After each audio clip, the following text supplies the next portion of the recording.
Where are you from, Josie? South Shields. I thought. Well, there were three of us in this marriage. I just want to say, Liam, come and have a go if you think you're hard enough. I enjoy cooking bacon and stuff, working with flour. This is Your Welcome America, the podcast that explains what the bloody hell Brits are banging on about. In every episode, we translate British pop culture for America. And American pop culture for Britain. You're welcome. I'm Ben. I'm Frazer. Frazer like Razor. Babes, how are you? I am fabulous. I am currently in a new remote studio location this weekend. I am actually in the home of podcast nemesis Michael. I thought I could just hear just constant rain and thunder in the background, and now it all makes sense.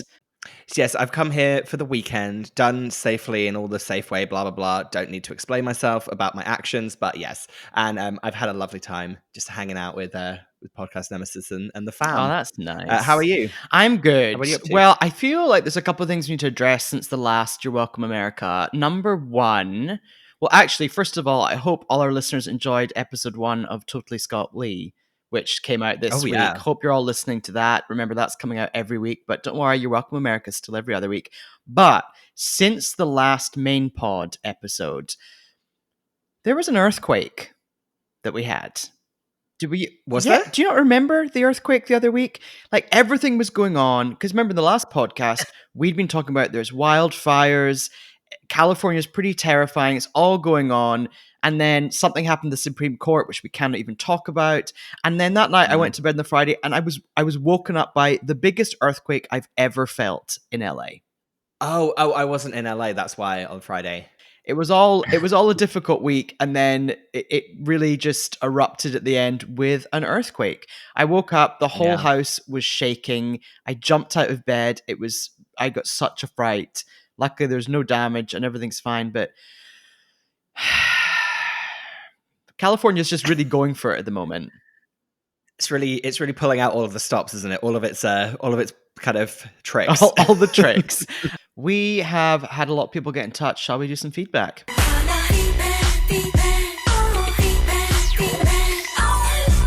Well, first of all, we've had the ultimate feedback. And that is that Ian H. Watkins has liked our post about the Steps episode and Totally Scott Lee. Hopefully he hasn't listened to them, because I'm now quite worried about what I said. Babes, come on. H hasn't listened to them. He's just been like late night in Wales. He was up late. I don't know. Maybe he had a Costa coffee too late, and he's just scrolling through, the hashtag Steps, and he came across it. So what I'm saying is this is no longer a safe space. The people we're talking about might be listening. That is exciting and thrilling and all other words of emotion. I've had quite a lot of feedback about Idaho celebrities, okay? So first of all, Megan in Salt Lake, she said, Idaho celebrity, and I don't know if I'm pronouncing it correctly, Picabo Street, was from Sun Valley. She was an Olympic downhill skier in the 90s. She was a total badass and role model for young skier girls. Plus, her TV ads for chapstick may have fueled my addiction that lasts to this day. I remembered a story that she picked her own name, and I Googled it, and it's true. I guess she didn't have a name until she was 3. Also, her dad's name was Stubby the Stonemason. What? So she just, and then she just says, so there you go. Idaho celebrity that's not an old probably white Mormon dude. I mean, far more exciting than Aaron Paul. But then, meanwhile, Anna in Driggs, Idaho, got in touch, and she sent me a whole list of names, including Picabo Street, right at the very top. A lot of the other names don't resonate with us, except Christina Hendricks and Sarah Palin. Sarah Palin? I know, I was very confused about that. And then we had a long discussion about it over text, and then she really buried the lead, and at the end she went, also all of Demi Moore's children with Bruce Willis. And I was like, come on, that's what we're looking for. We have had, actually, I can't say this person's name because I did say I would keep them secret. Ooh. But it was the neighbor who had some intel on Carol Smiley. So this person has sent a Smiley watch. So this person has sent a picture of their street, and there's cones on it, there's mess all over it, there are bags of dirt and everything. And this person says, walking up my street, listening to Changing Rooms and Downtown LA episode, and I'm very disheartened by the mess that stern Carol Smiley has left on our street. And she sent this picture. And then this person also said, she can't even crack a smile when our dogs sniff each other's arses. Wow, stern Carol Smiley. I love it. Someone called tone.ring on Instagram. He wants us to release Steps, the Lost episode, which is basically all of the stuff I had to cut from the Steps episode. So you never know. Maybe we will. That was basically like everything from 2001 onwards, essentially. Yeah. Yeah. And my friend Paddy also commented on here, and he said that he wanted an honorable mention for the H and Claire song Half a Heart. He says it's a quintessential early noughties sound and music video. So I don't remember Half a Heart. Do you remember that one? No clue. But if it was released now, I feel like there could be a really good promotional emoji that would go along with the release. So yeah, my friend Lydia got in touch saying, you know that there exists somewhere a video of us doing the Summer of Love dance, and then she shouts out to her mum, although Trish probably donated it to the church fete along with my entire childhood. So Trish, 90s mum Trish, come on. I've had some indirect feedback from my 84-year-old dad in Scotland. Who has the best name ever, by the way? Frazer. But we were talking on the phone, and I was telling him about the California fires and how there was lots of smoke in LA. And then he was talking about the Glaswegian equivalent, which was back in the day when industry was really big in Glasgow. All the factories would spew out all the fumes, and you wouldn't be able to see, he said specifically, 15 yards ahead of you. Yards. Oh, because the visibility was so bad. So they would have to drive. He remembered driving home from school where he and his brother were in the car, and one of them would have to stick their head out the window to try and like see where they were going, and they couldn't see. And the name for this really awful like pollution fog was a pea super. Oh yeah, I've heard of that before. I love a bit of indirect feedback from your dad. So he's not a listener. He has no clue what a podcast is. And no, he does not listen.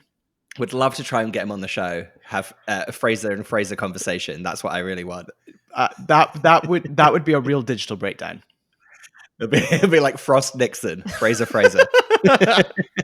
I've had Camille in Glasgow get in touch, and she said that she sent me a picture. There's a Denny's now at the Braehead shopping centre in Glasgow, which is quite exciting. Whoa. My main memory of the Braehead shopping centre in Glasgow is when my friend Amy had just learnt to drive, and we were there together, and she'd bought some spiky denim high heel boots, and she wore them to try and when we were leaving the car park in Braehead, and she was really struggling in the motorway. That was very much of a time. Camille also gave a Colin the Caterpillar update saying that there's now a Connie the Caterpillar. Makes sense. How very modern. Very modern. Actually, no, I want a gender neutral caterpillar. Yeah, thank exactly. you. Why should there be? Don't gender our caterpillars. I have a little message from a new listener called Kaylee Elizabeth 314. And she said that she's just found us through the Drag Race Recap podcast, and she started listening from the top. So this is actually a comment that she made on our Iceland episode. So I don't know if she's ever going to reach this feedback. She's still got quite a few episodes to go, but she was saying that the American version of Iceland is the Schwan Food Company. She said it's a like a home delivery that would just come to your house, very popular in the Midwest. Love listening to you all. You make me laugh out loud daily. Oh, that's very nice. That's nice. I wonder what the world's going to be like by the time she gets to this episode. We'll find out. Andrew on Instagram, he got in touch about the definition of cities. Because I think we'd always been saying that like cities in the UK, you have to have a cathedral. He said that we got it a wee bit wrong. Cities don't have to have a cathedral. There's actually no set criteria. It's a rare honor granted by the monarch. And then he listed them and said Luton, Southend, Milton Keynes, and Chelmsford all applied over the years, and only Chelmsford got it. And then he just said Queen hates Luton obs. I'm really embarrassed that I didn't manage to get the city definition correct, but you know it's always nice to be told these things. So I have a update from my friend Elisa. So she did previously say she wanted her haircut like Claire from Steps back in the day, but she's actually remembered that it was an either or situation. And she said that she wanted either Claire from Steps or Gwyneth Paltrow from Sliding Doors. But the big question is, which Gwyneth Paltrow in Sliding Doors, brunette or blonde? of course, blonde, dead blonde, obviously. Oh, okay, got it. and she said, that's the time I ended up with a beautiful combo of a mullet and curtains. Well, this is the thing. If you're gonna go into the hairdresser with multiple celebrity influences, you're gonna get a bit of everything. You're gonna get a greatest hits. Someone sent in a clipping. People are now sending us clippings. So let me read you this little clipping. So this is from Hannah Price, formerly Stoney. We've mentioned her on the podcast before. She was obviously leafing through a Sunday supplement and came across a kind of a feature called My Saturday, and it's with Louise Redknapp. So it's really where she just talks us through her typical Saturday. I'm not going to go through the whole thing, but I'm just going to talk about what she does at 8 a.m. Okay. 8 a.m. I don't feel like my day has started till I've had a tea or coffee. I love an espresso. Breakfast is brown toast with tomatoes. If I'm tired, I have to stop myself dipping into the biscuit tin. Oh, Louise. I wonder what that biscuit tin is. What do you think? What kind of biscuit do you think Louise likes? What do you think she'd go for? Hobnob? I think a hobnob. I know. I picture Louise as having like she has some nice M&S biscuits, so I think she has like an M&S version of like a hobnob. You know? I agree. I think that. Well, she's been in there to do the shop anyway, so she'll just get the biscuits in the same place. I feel I'm not going to go through a whole day, but I feel like lunchtime, just what she has for lunch is very you. Okay, hit me. Lunch is offered a tuna salad wrap for me. Oh, love a tuna salad wrap. I have just to round off the day. This really isn't meant to be about what she's eating, but I want to see if you can guess what she cooks for dinner. So think about how basic the meals have been so far in this stir fry. You're so close. Not with the kind of country of origin. It's a completely different country of origin, but it's that basic. Oh, lasagna night. No. Lasagna. No, keep going. 2 words. Oh, spag ball. Yes. Of course, on every Saturday she cooks a big old spag bol. Of course she does. Spaghetti bolognese.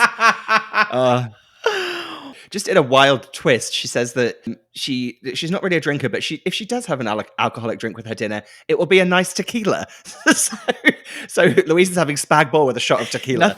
Nothing pairs quite so nicely with tomato minced meat pasta, quite like just a really citrusy, acidic, maybe margarita. You know what I mean? Yeah. Lot of salt around that rim. She doesn't even say margarita. I'm picturing she has like just tequila on the rocks with a spag bol. Clean. That's much more clean. Clean living Louise. Oh my God. So you sent me a text. It was a forward from someone got in touch with you on Facebook, this is right? Hannah on Facebook. So this is Hannah D on Facebook. So she said, Dear Fraser and Ben, firstly, thank you for one of my favorite podcasts. You're welcome. I'm just about to listen to the latest one, and I hope Faye's dreads get a mention. They do, very much. You will have heard that by now. Problematic. I was delighted to hear you gushing over my spoons, Fraser, and even chuffed to hear you wanted more. So this is basically, she sent a picture on Instagram of the spoon collection. I looked at it, did not screen grab it, and then it disappeared because I don't understand how to work social media. So she's attached, I mean, I'm not going to go through every picture with everyone, but it's basically spoon collecting porn to me. So she says, I've attached a picture of my kitchen wall, now looking more medieval banquet hall than I ever could have hoped for at the beginning of my spoon journey, age 7. I mean, it's truly just the most beautiful thing I've ever seen. She says she's attached pics of the highlights of the collection.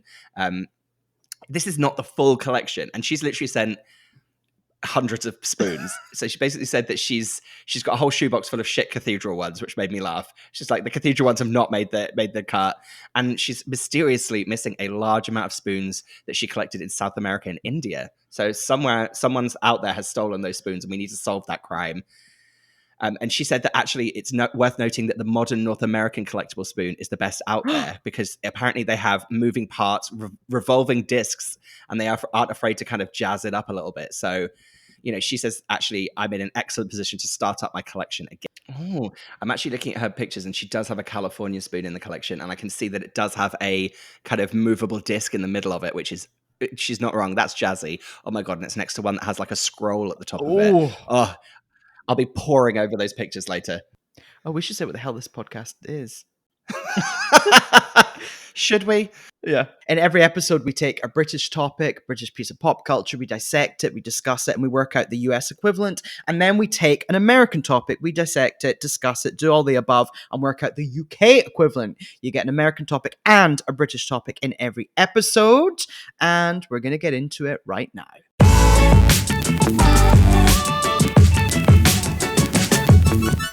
Okay, first up is the American topic. Frazer, it's all you. What you got for us, babes? Well, I'm coming in incredibly late to this topic, but recently it was announced that Keeping Up with the Kardashians is finally coming to an end. It made me think about the man behind the creation of the show Keeping Up with the Kardashians, and that was Ryan John Seacrest. Oh, RJ, yeah. RJS. So just, getting a little bit of backstory on Ryan Seacrest. He was born in Atlanta, Georgia. And apparently, according to his mom, instead of playing with G.I. Joes or cowboys and Indians, yikes, Ryan would often have a little microphone and do shows in the house. I mean, come on. Right for the beginning, he was going to be an entertainer. Ryan Seacrest got his start in radio. That's the most important thing to know about him. Got it. That makes sense. Yeah. So apparently he, when he was just 16, he won an internship at a radio station. And apparently a regular DJ called in sick and they put him on the air. And he was given like an actual show apparently after that. And I think actually Michael was telling me, because I did tell him what I was going to be talking about. And Michael was telling me that when he was growing up here in LA, he would listen to Ryan Seacrest on this local kind of LA radio station. And apparently, I mean, I'm trying to think how long ago that was. So yeah, he must have been pretty young doing it, which is pretty crazy. But he still has that radio station. But that radio show is now like it's nationally, it's all around the US now, is it? Yes, that's correct. Yeah, he's basically like on a nationally syndicated. I'm using a word that I'm not still quite sure what it means. I think it's like the equivalent of, so when I was growing up, our local radio station was called Broadland 102. And it wasn't, it was basically its own radio station. And then at some point it like merged with like Heart and became like the Norfolk branch of Heart FM, Got it. I think. But Broadland 102 was a very important radio station to me growing up. What was the jingle? What was the jingle? How did it sound? Oh my God, I can't remember. Oh my God. Okay. I've really forgotten my roots. We had two. We had Atlantic 252 and we had Clyde 1 FM. Clyde 1's still around. Atlantic 252 went like this. Atlantic 252. And then Clyde 1 went Clyde 1 FM. Ooh. Oh, I'll tell you what we did have. We had this kind of competition radio station came out and it was called Vibe FM. And that was meant to be like the cooler version. And basically... with a name like Vibe, it's cool already.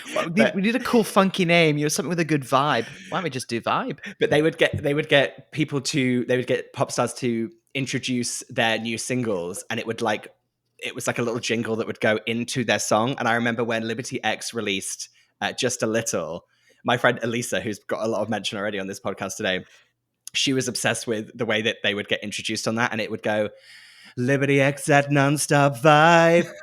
And then it would move into the beginning of Just a Little. Where are we? What are we doing? Right now, I seem to be back in Norfolk, and I'm like 16 years old listening to Liberty X on the radio, I think. Okay, let me just swing myself wildly back to where I am in America. Because he's like insanely famous, but also someone that no one really ever talks about or cares about. Totally. I wonder... I mean, he would get recognized in the street. Like in LA, if he's walking down the street, bearing in mind no one walks around LA, I feel like people would never get excited about him, but people would know who he was, which is kind of like quite a nice situation to be as a celebrity. He's in a pretty like weirdly comfortable position like that, isn't he? He obviously is known as a TV host as well. So I think he's most famous outside of the US and inside of the US for being the host of American Idol. So he started hosting that show in 2002, and it's still on the air now, which is insane. And he's still the host of it. Yeah, it's you know what? It's his equivalent of Keeping Up with the Kardashians in the sense that he knows that if that's always on and he's on it, much like his radio work, he can go off and do all these other things, and they might not work, or they might fail, or they might do well, but he's always got that kind of like, I don't know, like spine of work to go back to. Do you know what I mean? Okay. I want to bring up something about Ryan is that he is just, he's so professional in every way. The way he talks, the way he looks, everything is just very, very professional to a slightly creepy degree. And also, I've never heard him just talk normally. You know what I mean? Everything's very formal in an entertainment way. Do you know what I mean? Yeah, like, do you think he's been doing this so long that he's actually lost the ability to talk like a normal person? Exactly. So say, for example, he was spending the day with Louise back in the UK, and it was 8 a.m. and he would be like, Louise, can I please get a biscuit? You know what I mean? Louise, I would like a cookie while you make your tomatoes on brown toast. Thank you, Louise. Louise, I am going to deal with the tequila while you make the spag bol. Thank you, Louise. You know what I mean? I'd be very interested in this kind of fly on the wall documentary of Ryan Seacrest living with Louise. That's what it would be called, Living with Louise. Living with on Sky Living. Yeah, on Sky Living. And it would just be Louise making spag bol for Ryan Seacrest while he... I mean, sold. I would watch that. No, you're right. I was actually... When I was watching some things, like trying to prepare for this, and I was looking at this video of him talking about something, and I was looking at his face, and I was like, technically, he's attractive, but yeah, there's something so kind of mannequin-like about him that I can't see him as a sexual being. Yeah. Something else that's really important about Ryan Seacrest is the Britney Spears connection. Well, Benjamin. Okay, let me intro that before you get to the bit that I think you're going to talk about. Okay, because over the years he's done a number of radio interviews with Britney. One, she famously just came on when she was in 2007 era Britney. She just came on his show with like a demo CD, probably with like a Sharpie scrawled title written on it, and just gave it to him. It was like, oh, just play my new song. And like the record company didn't even know she had a new song, and she played it. So that was one. Another great time was when maybe like 5-6 years ago, he was doing an interview with her, and she was at home, and halfway through the interview, he's just chatting away, asking questions. You just start hearing like kind of like noises like this, just like crunching and crackling, and he's like, Brittany, what are you up to? What are you doing? And she's like, oh, I'm just putting out some potpourri. And he's like, oh, okay. What kind of potpourri is it? She's like, Christmas flavor. And it's the middle of July. So she's just putting out Christmas potpourri in the middle of July, and it's caught on radio. Well, Christmas in July is a thing. So we, oh my God, I love that so much. Oh my God, of course she has Christmas scented potpourri. That just all makes perfect sense, doesn't it? You mentioned, I'm leading up to it, the most iconic Ryan Seacrest moment is basically when Britney was promoting the Britney Jean album, that album she did kind of with will.i.am, essentially. And Ryan Seacrest is like in a studio, like interviewing Britney and will.i.am, and they're talking about her song Perfume. I like Perfume. I do too. I think it's a great song. Perfumes. And then they're kind of just like riffing about like, what does it mean? What's the song about? And if you did, I do. You do? You put spray cologne on your girl? I spray girls' cologne on my pillows to make me think they're there. So it's slightly more of a visual thing, but yes, that's basically Britney realizing in that exact moment after knowing Ryan Seacrest for her entire career, realizing that he's not gay. She literally goes, girl. I mean, she's really is everyone realizing that in that moment. So he produces, most of his shows are shows on E. I think he had like a deal with them, like kind of right at the beginning. And he has his own production company, Ryan Seacrest Productions, RSP. And basically he, right from the beginning, was the producer of Keeping Up with the Kardashians. So that is insane that Ryan Seacrest is responsible for the Kardashians and the Jenners that we have like today, when you think about it. Yeah. I'm just trying to work out how many episodes that is. I'm trying to work. So say, for example, let's just, and this is how many seasons are there? 14? 19. Oh my God. There are 19 seasons of it. Okay. Yeah. I'm just rounding. Let's just say there are 200 episodes, and there are far more than 200 episodes. Let's say he earns like 40 grand. Where'd you get that arbitrary figure from? I don't know. I'm just going to say he earns 40 grand like an episode. So 40 grand times 200. So he's 8 million. He's probably earned way more than that. So actually, there is another show that he produces for E, which is one of the finest pieces of reality television that has ever been made. And that wait a minute. I'm going to guess. Is it Hey Paula? No, it's not. Well, now we have already talked about the Bratz meltdown and Hey Paula, haven't we? Paula Abdul's short-lived reality show, Hey Paula! Exclamation mark. One of my favorite shows. So one of my favorite shows that he is a producer on is Shahs of Sunset. Have you ever watched a frame of Shahs of Sunset? I haven't, no. It is one of the most wild television shows I have ever seen. It's all about kind of Persian people that live in LA and like the Persian kind of community, and it's all about kind of excess and glamour and money, and it's such a fun show. I was just looking when I was trying to kind of get a bit of info about it. I just saw one of the episode titles caught my eye, and it's called Bye Bye Miss Iranian Pie. It's very funny. Shahs of Sunset has some of the most wild plot lines you will ever imagine, and like things that have happened in the show. So I've done a little game for you here. I've got three plot lines, 3 moments from Shahs of Sunset, and you tell me which one of them is fake. Okay. Cast member Gigi threatens her pregnant sister with a knife. Okay. That's number 1. Rez's husband Adam is accused of cheating after a game of naked Jenga. Okay. And Gigi reveals she named her baby boy Elijah after actor Elijah Wood. I think the third one's fake. Well, I tricked you. They're all real. Oh, what you like. Oh, I'm mad I am. I'm mad. I was, thinking about the UK equivalent, and I think there's kind of a couple of people that came to mind, so I was going to throw some names at you. But the main first person I thought, just in terms of the American Idol comparison, I thought of Dermot O'Leary. 100%. I was already there in my head. Yeah, and then I thought actually also Anton Deck. And I'll tell you why, because Dermot O'Leary has got that kind of connection. He has the radio connection. He makes the most sense. But I was thinking, with Anton Deck, they've been around on UK television for so long that there's something about when you see their face, you almost don't see them because they're so ingrained in like your mind. Does that make sense? But I feel the same way about Dermot. You do? See, I don't. Gee, do you know what? You're so right. He's been on television for literally 5 million years, hasn't he? It's like... Yeah. I just think the professionalism of a Dermot O'Leary is totally similar to professionalism of robotic, slightly steely, yet seemingly fun Ryan Seacrest. I think Dermot's maybe comes across a little warmer and a little friendlier, even on television, than Ryan Seacrest. But I do feel like... I would agree.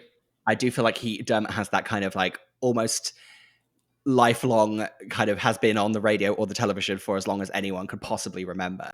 Anyway, so yes, I think the UK equivalent of Ryan Seacrest is Dermot O'Leary. You're welcome.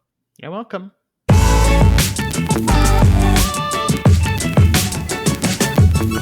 And we are back, and Ben has our British topic. What do you got, babes?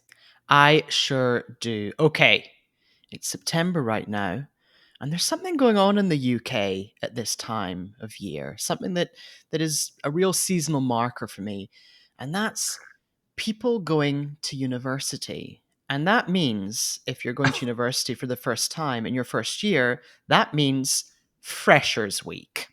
Oh, shit.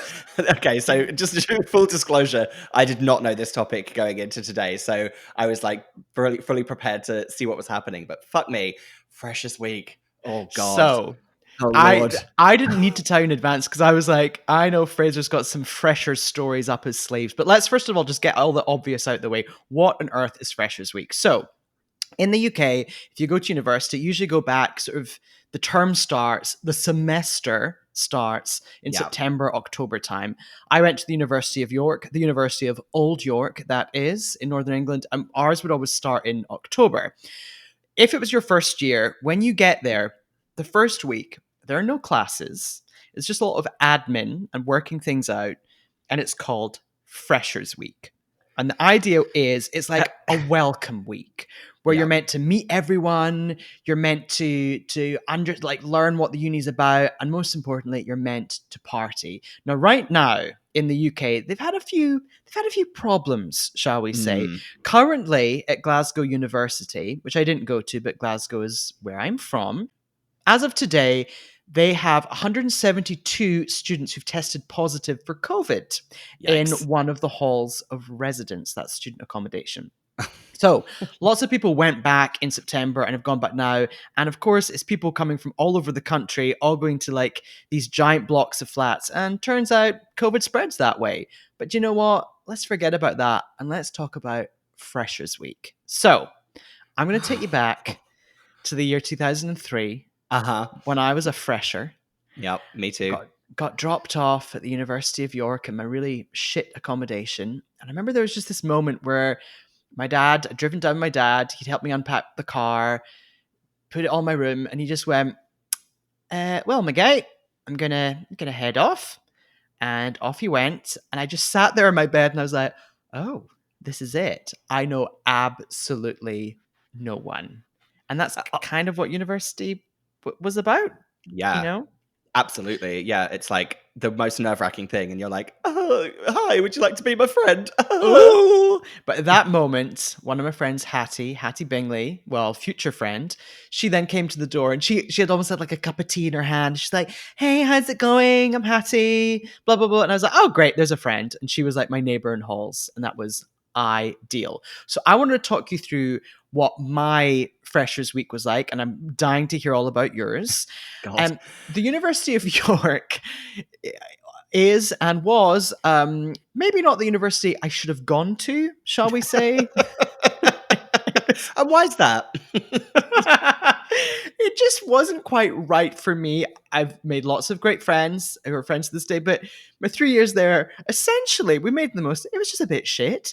But Freshers Week, I remember the first night we're all there, and we lived in a flat of kind of 10 bedrooms over 3 floors. It's not really a flat. It's like a sort of townhouse thing. Right. We had one shower and we had 2 bathrooms. One shower for 10 people. COVID. So on, I think the first night we were all there, we all were like sitting around the table, like the kitchen table, all crammed in. And I forced everyone, because I don't know if you know this about me, but I am a TV producer and I just produce things. Never mentioned it. I also, do you know I drive a Jeep? Anyway, I forced everyone to write down like fun, like juicy questions on pieces of paper and put it into a biscuit tin, and then we passed the tin round the table and you had to take out the question and answer it, because I thought it'd be like a fun way to get to know each other. Wow. in retrospect, so I was 18, I clearly put in like some saucy questions that I remember some people at the table put in like really boring ones like, what's your middle name? And I was like, I barely know your first name at this point. And I remember I put in like some kind of fun ones about like, you know, sex and relationships, clearly because I wanted to come out to them all like immediately and get it over and done with, just to like make sure everyone I knew I was gay from the word go. So anyway, I have to say, when I messaged Hattie about this, I was like, I'm trying to remember things about Freshers Week. I seem to remember I forced everyone to answer questions from a tin, and I seem to recall you hated that. And she was like, yes, you're right, I did hate that. And I was like, oh, okay. Confirmed. I mean, confirmed. It's literally the definition of forced fun. Or because your drama queen fucking ass wanted to be like, okay, well, I'll answer this question. Tell us the secret about you. I'm gay. So that was our first night. And then what stereotypically happens in Freshers Week and happened in ours, there are sort of fun club nights to go to every night. Like you go to a club and you drink and do all those things. I don't really remember very many of them. All I really remember was we went out like 3 or 4 nights in a row, but at that point we were just going out with the people, like the group you'd go with are the people you lived with in that flat. Turned out, bar a couple of people in that house, the people I lived with were pretty shit. So I was like, I remember from like the word go, other than Hattie and a couple of other people in the house. There are 10 of us. I remember just being like, fuck, I'm stuck with this lame ass group of 10 people going to clubs. This is so embarrassing. And I'm sure, you knowing me, you know I really hid that well, and I was really nice to everyone. Well, yeah, that's the one thing people should know about you is you're very good at hiding your feelings about people.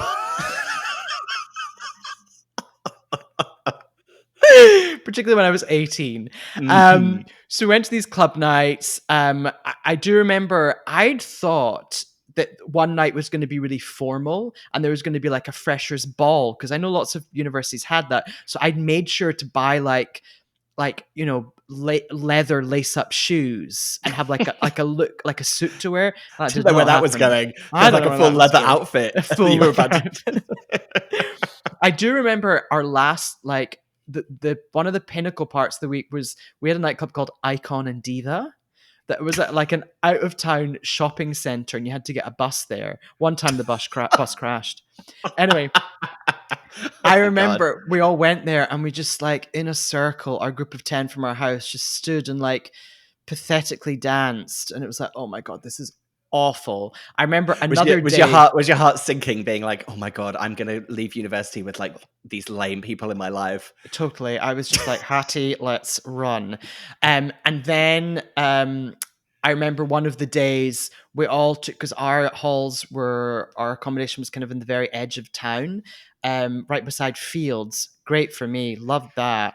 And I remember we went into like the center of bustling metropolis that is York, Old York, and we all went and got a baked potato one day. I was like, oh my god, like I love a baked potato, but fucking kill me. Well, I mean, nothing sums up lame company more than a baked potato, you know. Fucking baked potato with a group of baked potatoes, and then I remember as well, another part of Freshers Week is you need to decorate your room, your bedroom. So there was always like a fair where you could go buy posters for your the poster room. fair. Poster fair. So we had a poster fair. Did you? Well, I went and bought a poster of Orlando Bloom for my wall. Gay. What did you get the poster fair? I actually, I think I have told you this before. I actually came with my own announcement of being gay via posters that I bought with me. So I didn't even buy anything from the poster fair. No biscuit tin for you. Oh, no. I came in with my picture of Colin Farrell and my picture of the footballer Freddie Ljungberg. Remember him? Oh, Freddie Ljungberg in the Calvin Kleins. In the Calvin Kleins. Yeah, of course. I was like, I'm gay. Put this up. God, I wonder if those Calvin Kleins with the red band still exist, because that would be a great throwback. Yeah, I'd wear them. I'll look into it. Something else that happened during Freshers Week was the clubs and societies fair, the Freshers Fair.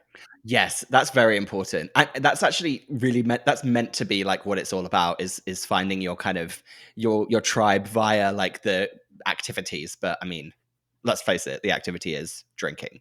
But did you join any clubs or societies at the Freshers Fair? Absolutely not. Oh, okay. No. I mean, I have some very embarrassing things that I did do later on at university in some societies and some things, but I didn't do it in the Freshers Fair. I was way too focused on drinking.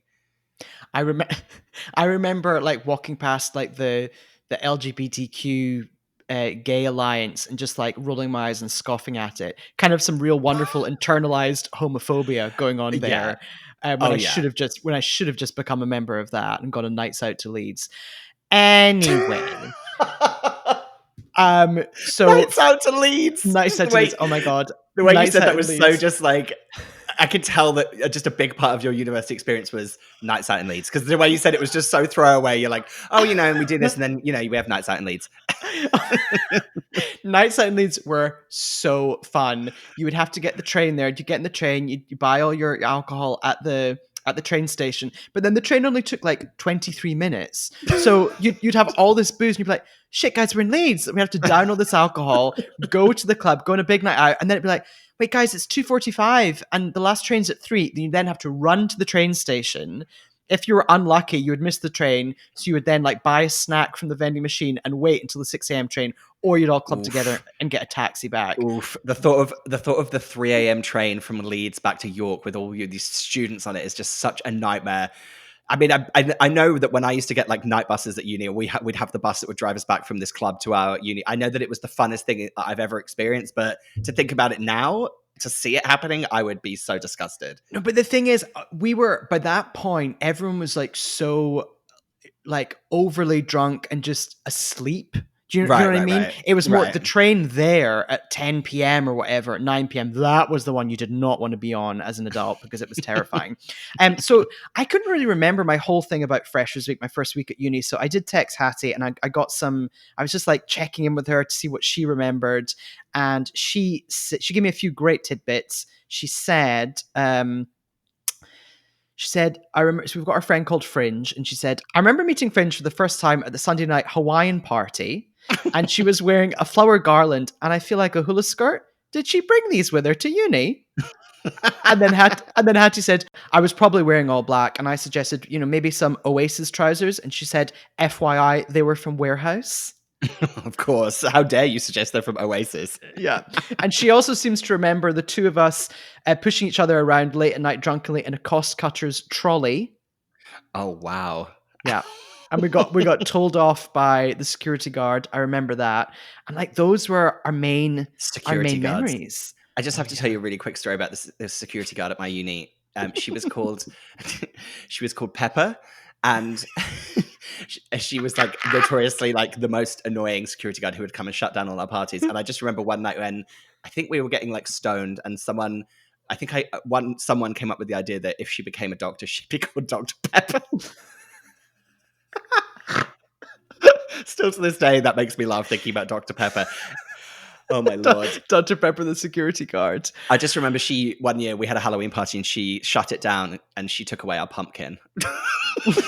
She was a real misery. Although thinking about it now, she was just like, oh my God, everyone just shut up and go to bed. So I kind of agree with Dr. Pepper now, How was your Freshers Week? How was yours? So I went to university in London. So I'm from like the middle of nowhere, like in Norfolk, as everyone now knows. And I went to university in London. So I was very excited about kind of, meeting people from different places and finally being able to like to experience something outside of Norfolk.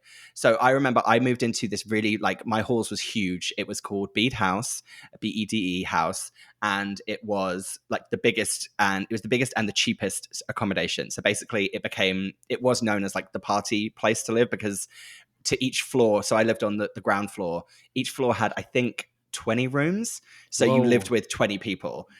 Essentially, and there was only one bathroom that we all shared. It was like co-ed, which was really strange, and obviously it had like multiple toilets and like multiple showers, but like we would all just like shower and then just walk around in our towels, but like 20 of us like mixed. It was very good way to get to know people, I have to say. And this is just a quick side story, but I once came out of that shower and I slipped on the floor because it was just like basically like a tiled floor. I slipped on the floor and fell onto my back, and it hurt so much that I couldn't get up. My towel fell off and I just was laying on the bathroom floor, and this like 20 people could have walked in. And I managed to cover myself up. But anyway, so I arrived at university and I was so excited. I was like, I'm going to meet people from all over the country. So then the first person I met was this girl called Caroline. I was like, oh, where are you from? She's going to tell me it's like somewhere exotic. She's like, I'm from this place called Norfolk. I'm from this town called Wyndham. And I was like, you fucking bitch. I was like, the first person I meet is from like a town like a few miles away from where I grew up. And we're like, eventually I was like, I'm from Norfolk. And we were like,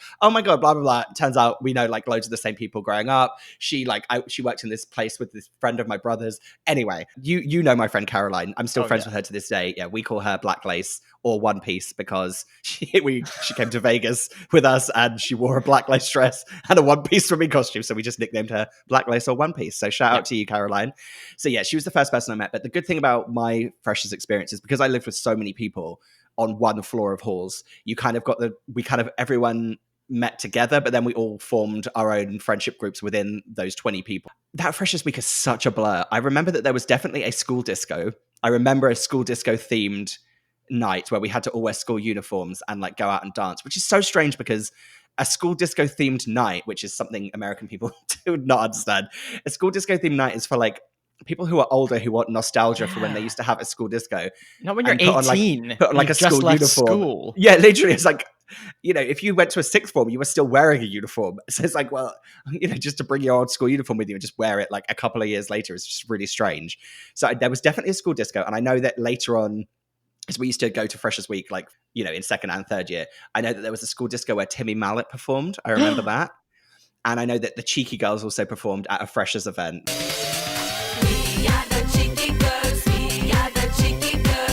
At some point, I remember the Cheeky Girls performing and they got booed off the stage, which I felt really bad about. Oh no. York Uni doesn't have a students' union.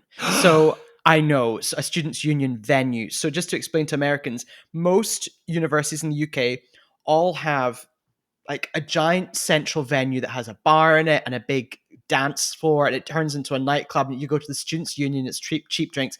Our fucking university didn't, and I still don't think it does have one. Wow. I think that's always why I was a bit furious with York. Yeah. Because I just wanted to dance. You know me, you know what I'm like. Well, so I was pissed off about that. Well, that's the thing that's, I guess, the hugest difference between university and Americans going to college is that obviously you go to university or college when you're 18. In the UK, you can legally drink when you're 18. So drinking is I know drinking is a huge part of, you know, the college experience, but it's all done in this kind of cloak and dagger, like, you know, most people are drinking illegally or having to go places and fake IDs, yada, yada, yada. Whereas when you go to university in the UK, it's like your first time you're being released from home and you're allowed to legally drink and do whatever you want. So everyone goes fucking insane. That's why so many people drink way too much in Freshers Week. And it's like everyone's kind of like lowest point of the whole university experience is like, they're like, oh God, Freshers Week, I got so drunk, I don't remember what happened.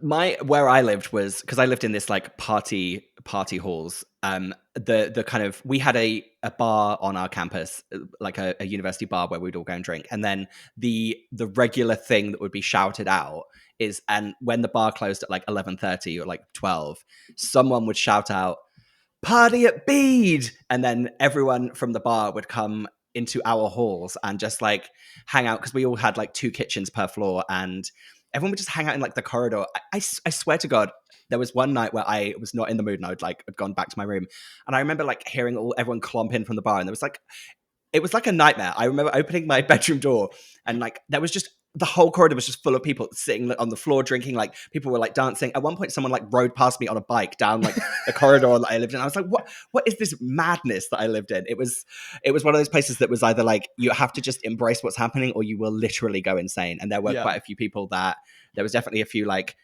you know, mousy girls from the home counties and a few like, you know, quiet mousy boys from the home counties that just like were done and just basically moved out. So we obviously went to university in the early to mid 2000s, but I was wondering how different is it today when people go to university? So I went on YouTube, and there is this YouTuber called Lydia Violetta, and she did a Freshers Week vlog last year. Take a little listen to this. Last night was actually really good. We went to the O2 Academy, we went to Bobby's Freshers Disco, and we got there like fairly early because we thought we had to get in before 12, or our ticket was for before 12 or something, and it was so dead when we turned up. Like, we nearly went elsewhere. It was really, really bad. But then it did pick up a bit, which was good, like towards the end of the night. And towards the end of the night, it was a busy in there. It wasn't the same level of busy as Club Mission was. That's where we went on Sunday, as well as Prism. Club Mission was actually so good. Like, I really, really liked that. If you're from Nottingham, it was basically like Stealth on steroids. So that's her just...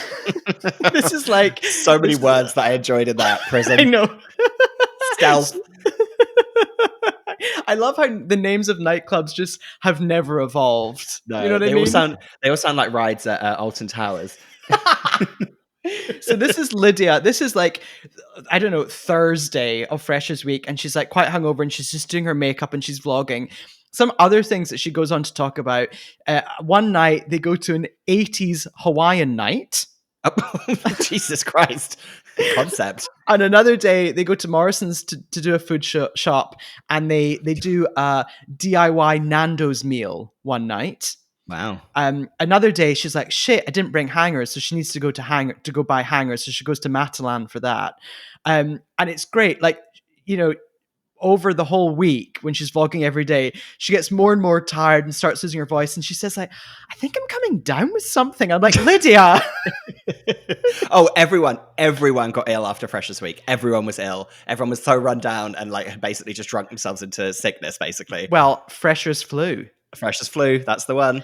But this girl is so nice and so lovely. And there's a moment where I was like, so much of it just hasn't changed since our day. So for example, she's on a night out, the music they're playing, One More Time by Daft Punk. That song, She's a Maniac. Then what? Come On Eileen and 500 Miles. I was like, what? How has nothing changed? And the fact that there's a Hawaiian night and we had a Hawaiian night. I've just had a wild flashback to something that I did do in Freshers Week. I think this was Freshers Week in my first year. We took it upon ourselves, a big group of us that lived on my floor, to host our own cocktail night. But we all decided to like dress up, and I think we all put on like a shirt and tie. And I remember, what? I'd been there. I would have had my suit and my shoes to wear. Yeah, you got those. I distinctly remember we went to Asda and bought loads of like tinfoil because we said that would be the easiest way to decorate the kitchen. And I remember just like wrapping like the cupboards in like tinfoil, and we like laid tinfoil out on like all of the counters so they looked silver. And then I think someone had like a disco ball, and we put all of that in the kitchen, and then like invited people from the rest of the building, and people like turned up in like fancy like trilby hats and like ties and like braces, and we hosted a cocktail party. That's so fun. What I will tell you is there is a cocktail that I tried to invent that night that does not exist, which is Carling lager mixed with red wine. Guys, that is not a cocktail. What it does is it makes you fall asleep fully dressed with your curtains open and all of your lights on and your CD player still playing. Oh no. CD player still playing that one album. Oh yeah. Just skipping around. One other thing that Hattie did remember from our Freshers Week was she's like, did someone set the table on fire? And I think someone in our house or someone else's house set a table on fire. That happened. And I also just want to go back to YouTuber Lydia. There's a really great moment in the video where she's like, yeah, I haven't been out that much. And I'm like, Lydia, you've been out every night. And she's like, I haven't been out that much, and most nights, by about 2:30 a.m. I'm like, I get tired. I just come home and it's early. But last night I stayed out till 5. And I'm like, oh my God. I'd completely forgotten that, particularly in the UK, you can stay out really late on a night out. I distinctly remember going to and getting a McDonald's breakfast on the way home from a night out once. Oh, what a treat. Yeah. Okay, so that's Freshers Week in the UK. I was thinking, what on earth is the US equivalent of that? Now, as you pointed out, in the US, when you go to college, when you go to university, you can't drink legally. So there are no official parties. There are no like university venues where you can go and drink and all that kind of stuff. Yeah. But there is Rush Week. Yeah. So if you're at a university if you're at college in the US that has the fraternity system, has sororities and fraternities, the Greek system, they have a thing called Rush Week where I believe all of the fraternities and sororities have big parties and everyone goes, and you're meant to kind of like almost like sample each place and then at the end of the week decide which one you're going to apply to. I think. Pledge. Yeah, which one you want to pledge to. But don't you feel like everything you know about the fraternity and the sorority system is from like just TVs and movies? Like, I feel like I've never really spoken to an American person who's actually been in a frat or a sorority. Should I ask if Michael was? Did they have fraternities at his uni? Hang on, I'm going to call him even though I'm in his house. Hello? Hi, Michael. I know I'm in your house, but I'm just calling you on air because I wanted to ask you a question. Oh, yeah, sure, go for it. When you were at college, were you in a fraternity? I was not in a fraternity, no. Did they have... But I did go to many sorority formals. A lot of sorority girlfriends. Sorry for the noise, the kids are here. Tell me what was the name of like the most popular fraternity and sorority at your uni? Okay, so Teak was a really big one for the frats. That was a big thing. Theta were fun party girls. Tri-Delt were bitches. Oh. I mean, that's what we said at the time. Obviously, I would never say that now. Alpha Phi were like losers. Well, because basically we're talking about Freshers Week, and we're talking about Rush Week being the US equivalent. Did you ever go to any Rush Week like events? No, so Rush Week, like, you had to be like actually trying to get into a fraternity or sorority, so you had to like be like signed up and like be like intending on being a part of it. Oh. So I never actually did, but I did go to many frat parties and many sorority parties. One of my friends, who shall remain nameless, got mouth herpes from an ice luge at a frat party. What was the shape of the ice luge? Yeah, what shape was the luge in? I'm trying to think. Actually, it was, as I recall, it was literally just a block of ice that they had just carved. Oh, I love it. Into. So it wasn't like it was like a sculpture. Oh, see, I would have loved it if it had been the Greek letter of the fraternity, and then they got mouth herpes from it. Thank you, Michael. I appreciate your input on that, and thanks for taking a call, even though I'm actually inside your house. I mean, whatever. I made some mac and cheese. It'll be ready in half an hour. Oh my god, amazing! I love you so much. All right, I'll be done soon. Thank you. All right, bye. Great, this is my life. Great outside broadcast, wee OB that went on there. Right, yeah. So the mac US and cheese. Mac and cheese is coming your way. The US equivalent of Freshers Week is Rush Week. You're welcome. You're welcome.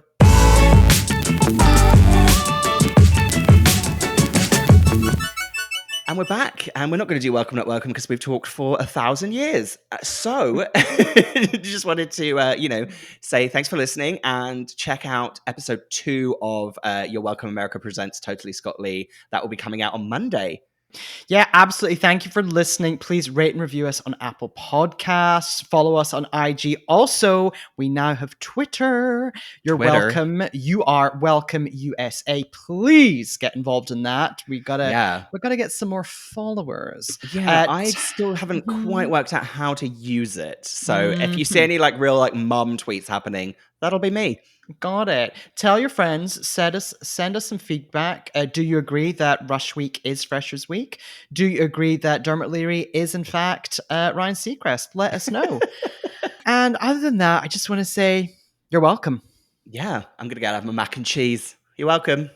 Bye. You're so far up your ass, I think you can smell your own shit. Where are you from, Joseph? South Shields. I thought. Well, there were 3 of us in this marriage. I just want to say, Liam, come and have a go if you think you're hard enough. I enjoy cooking bacon and stuff, working with flour.